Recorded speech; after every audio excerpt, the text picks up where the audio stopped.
As soon as they see me, they place limitations on me. They doubt my intelligence, but my mama didn't raise no bitch. Understand that, honey? Hey, this is Miss Tina, and you're watching Call It How You See It TV, the best TV show around, so stay tuned.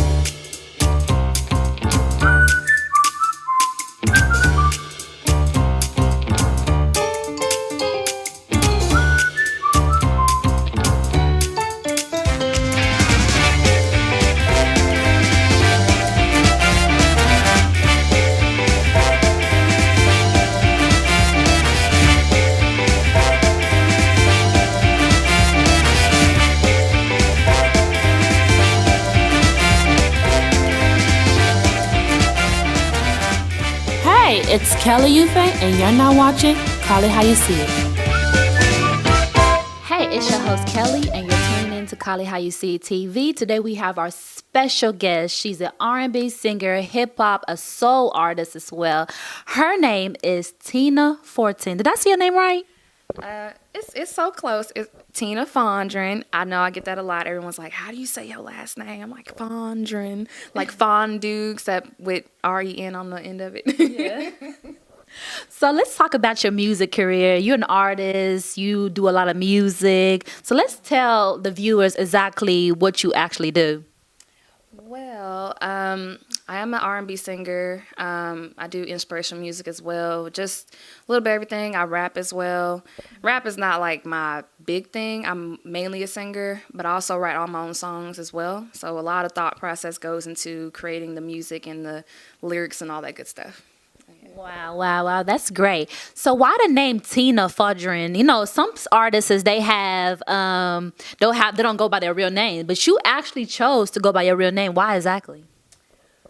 Well, in the past, when I first started, I guess, being comfortable with doing music, I was 16 or so, and I was in high school, and I was doing like Christian hip hop and things like that, and I was going by Crystal Clear. Then one of my guy friends approached me and was like, "You do know that that's the name of a porn star?" And I was like, "What? No."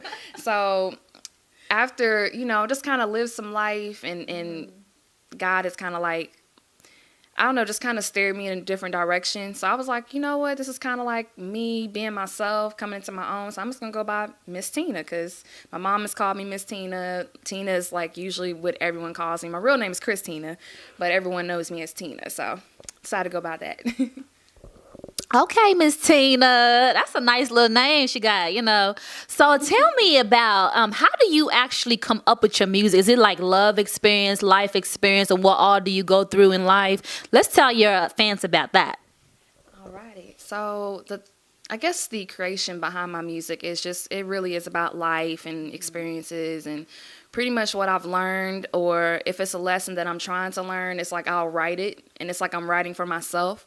So some people be like, "Man, I know she got a song about loving herself and self-worth. I wonder what that's all about." It's because I'm struggling with that, so I'll write about it, and I have to like literally, it's like affirmations, like you're speaking in things into existence, like I love me, God loves me, I'm worthy. Like you just kind of like say it over and over and over again, so you get it in your head. Okay, I need to do better. Let me get my stuff together. So that's pretty much it. Just living life and learning, just learning, always learning.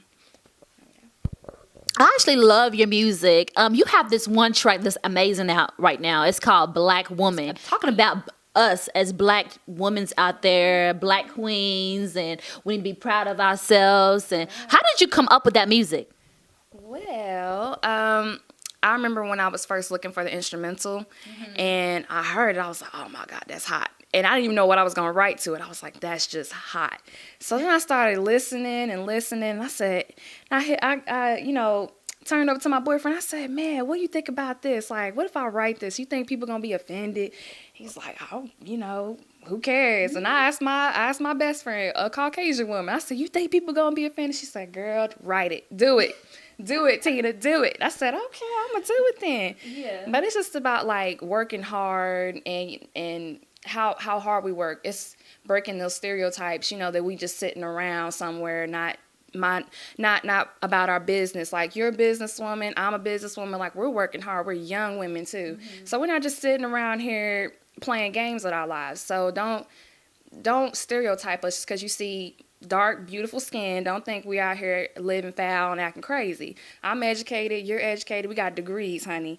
So understand that. So that's pretty much what the song is about, like just crushing those stereotypes and like telling people to stop limiting us. Like we're like I believe black women are like the leading entrepreneurs like right now, like we popping. So just, and it's also for those black women out there, like if you need some motivation, like, girl, I don't know if I can clock in one more day. Let me play this song. Oh my goodness, I can do it. So this is pretty much, what it's about, like just letting us know and reminding us that we're special and we got it going on. Okay. Oh yeah. Now, you just don't only sing, you also play guitar. You're also talented with that area. So how did you start at that, playing guitar? Or is that when you were little? Did your mom get you in it, or how? Well, I was in orchestra for quite a long time, and I played violin and viola. And I started back in 3rd grade, and I didn't stop until 12th grade. So I played from 3rd to 12th. And that's just my experience with string instruments. And then, years later, I believe towards the end of 2015 or 2016, somewhere in that area, I went and bought a guitar. And I haven't played it in a while, but like going through the process of recording an album, I'm like, let me go ahead and get this album together. Then I'm going to return and kind of like keep teaching myself and learning how to play this guitar. But I love it. It's amazing. So, oh yeah. So who actually motivates you to do music? Was it your mom, your parent, your father? Who actually motivates you?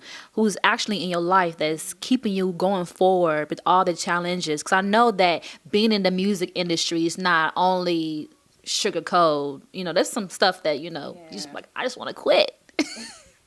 The struggle, girl, the struggle is real. Like, I feel what really keeps me motivated is my family, and also just like that lingering feeling inside. Like, when it's just something, you just feel like you have to do it or you're not going to be satisfied in life. Like, you just not going to be happy. Like, if I don't do this, if I don't try, I might, even if I fail, okay, but at least I tried. Like, at least I said, I'm gonna stop being afraid. I'm gonna stop second guessing myself.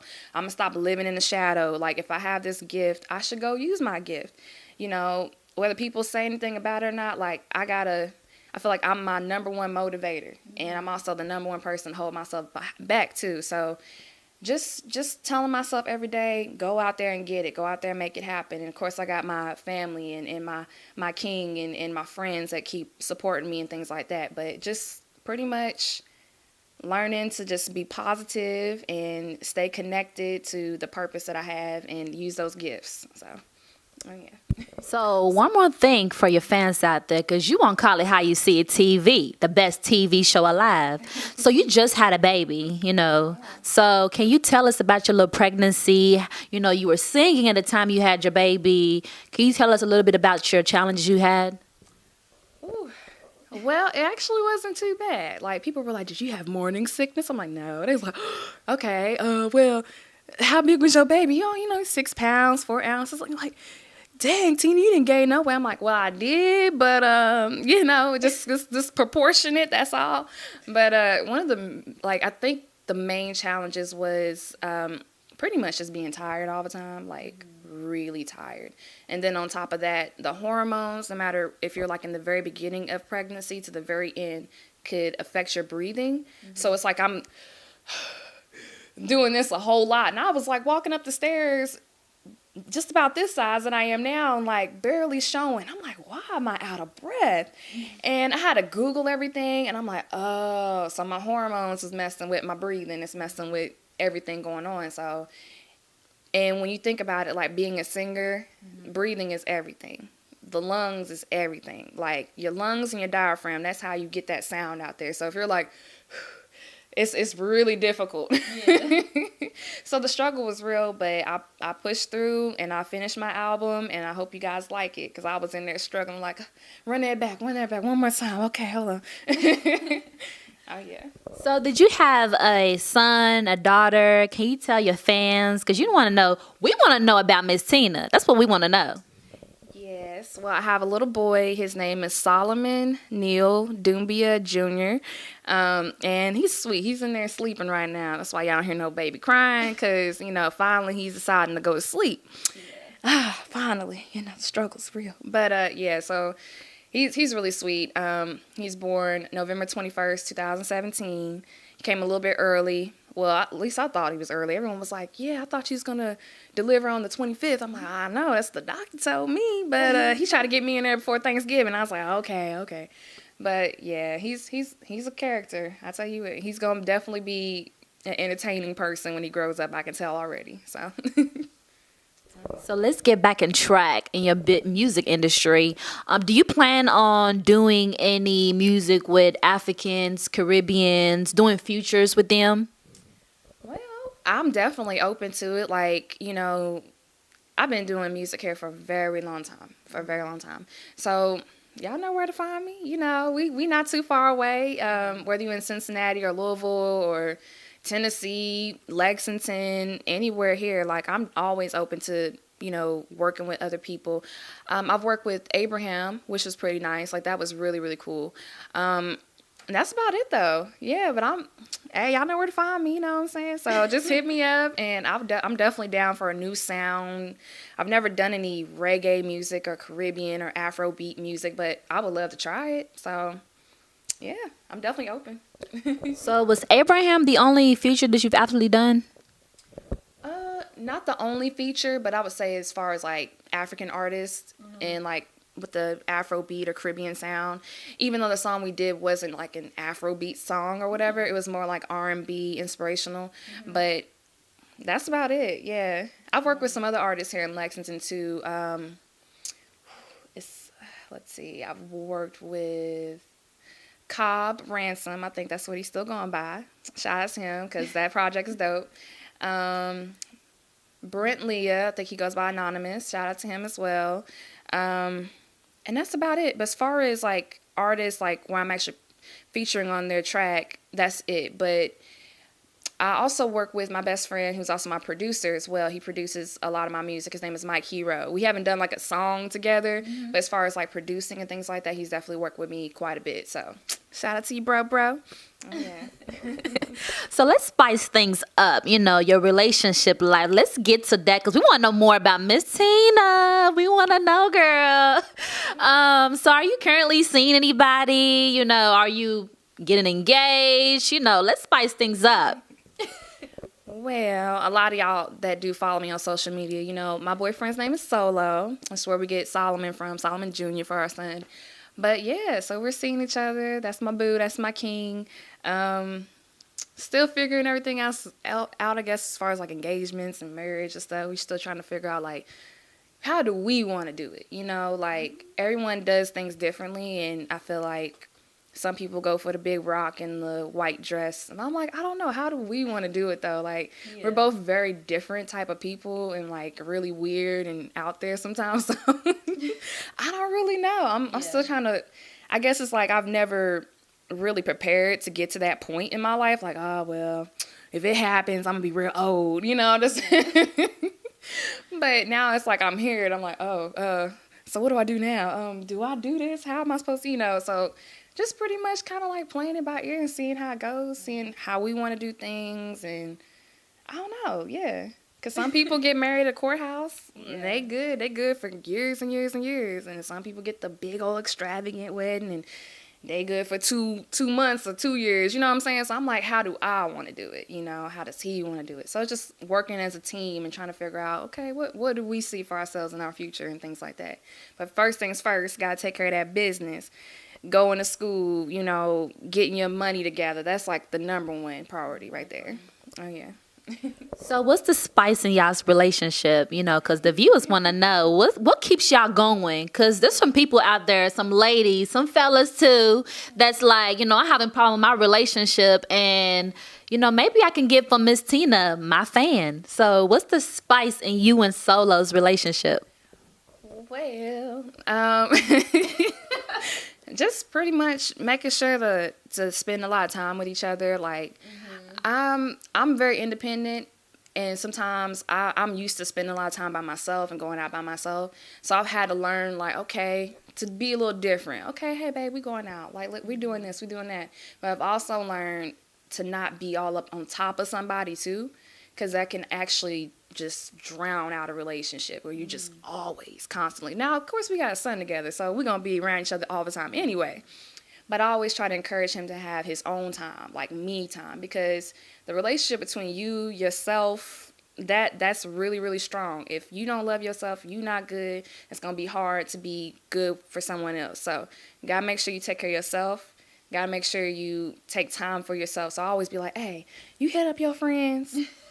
Y'all gonna do a boys' night, and I'll be missing him. I'll be like, I know he gonna go out, and I'll be like, okay. But at the end of the day, I'm like, I want him to have, like, me time, you know? That trust needs to be there. That bond is there. At the end of the day, like, ladies, don't be afraid to let your man hang out with his boys. Don't be afraid to let your man be. You know what I'm saying? Just let him be sometime.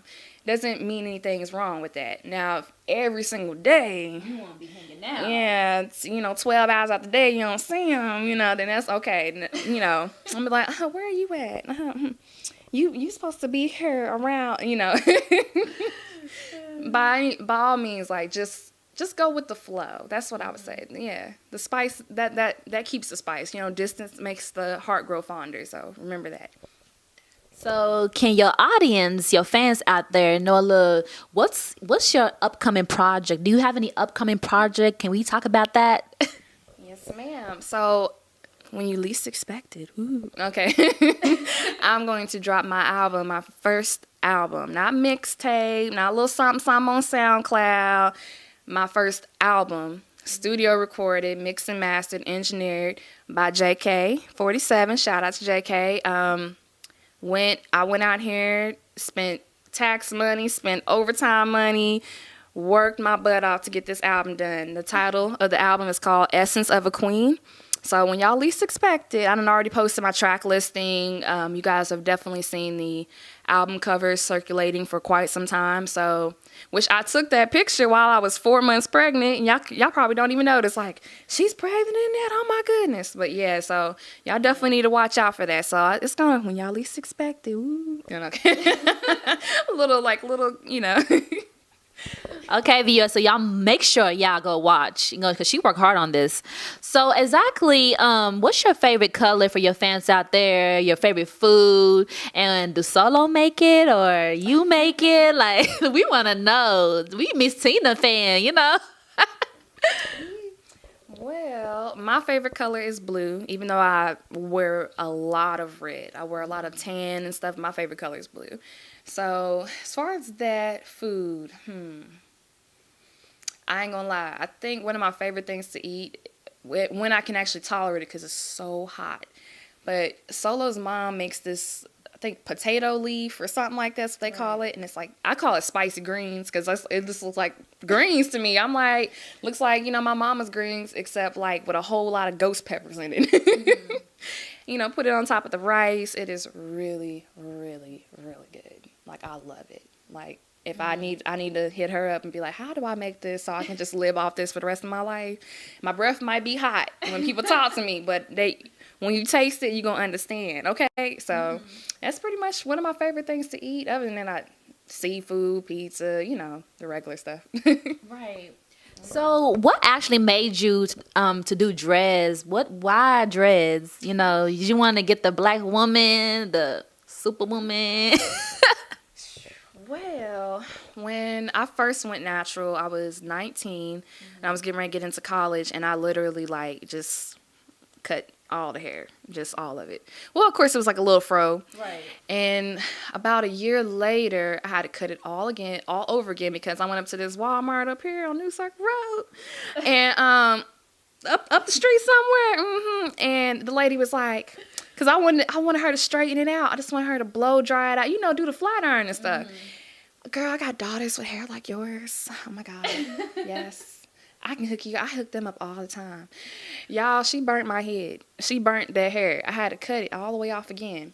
So then after I let it grow out some more and get to a huge afro, I started saying, you know what? I'm tired of this afro puff, and I'm just tired of detangling. Anybody that has afros, natural hair, y'all know how it is, detangling and combing through it, trying to get all the nutrients in there, and flat twist, and I just 2-strand twist braids. I'm like, I can't do it. I said, you know what?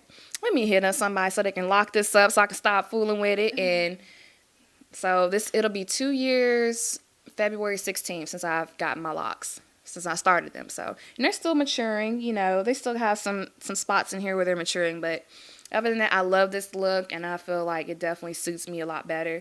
Everyone's like, man, I miss the afro. I'm like, yeah, but it's kind of like, it's too much work, y'all. It's this, I can just twist it. I don't even have to put product in it. I can just twist it with my hair being wet, just water.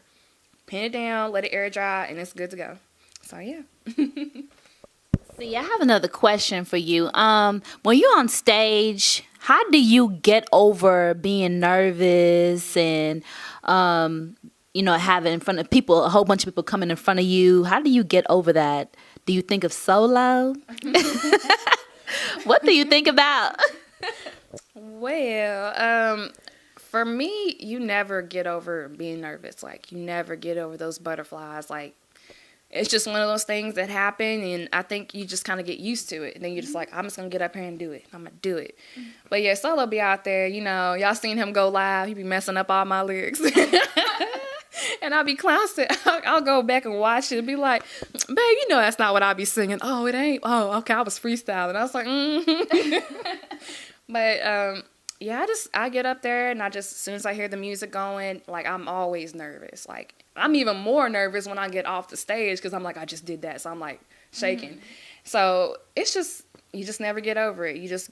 I think you just get used to it pretty much.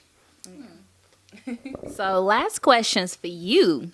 What advice do you have for the people in the 859 area all over the world, the female artists, to keep them strong? What advice do you have for them to keep going in their music industry and what they want to do?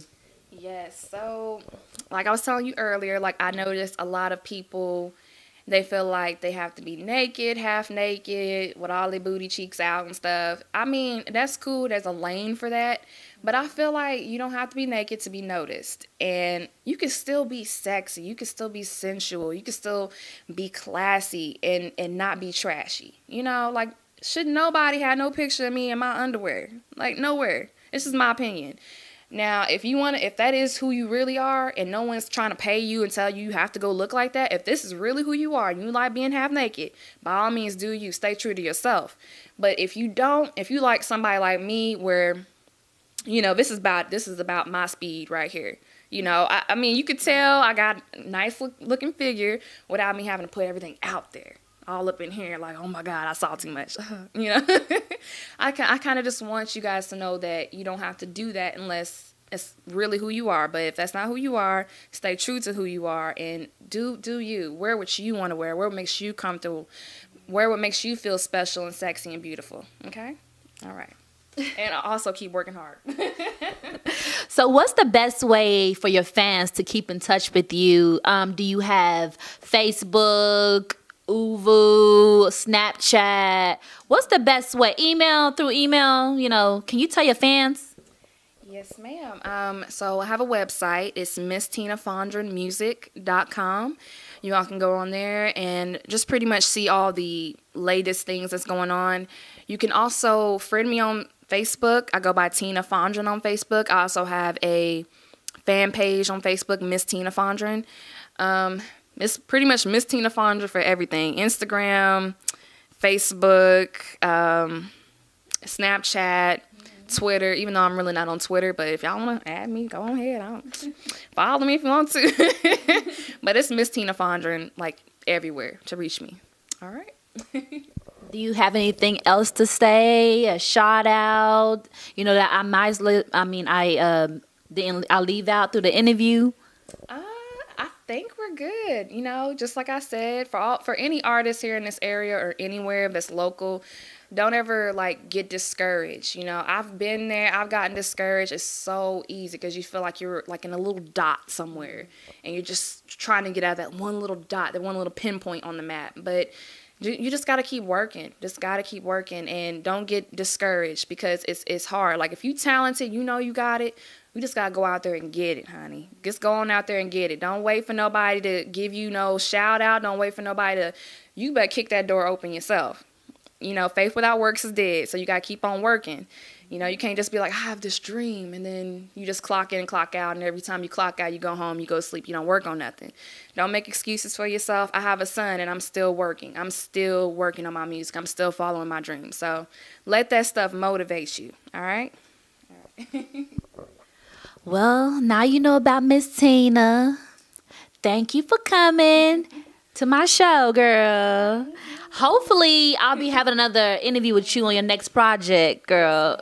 Yeah. I'm already writing for the next one, y'all, you know. Yes. Okay, guys. Thank you guys for watching Kali How You See It TV. Stay tuned for our next special guest. Bye.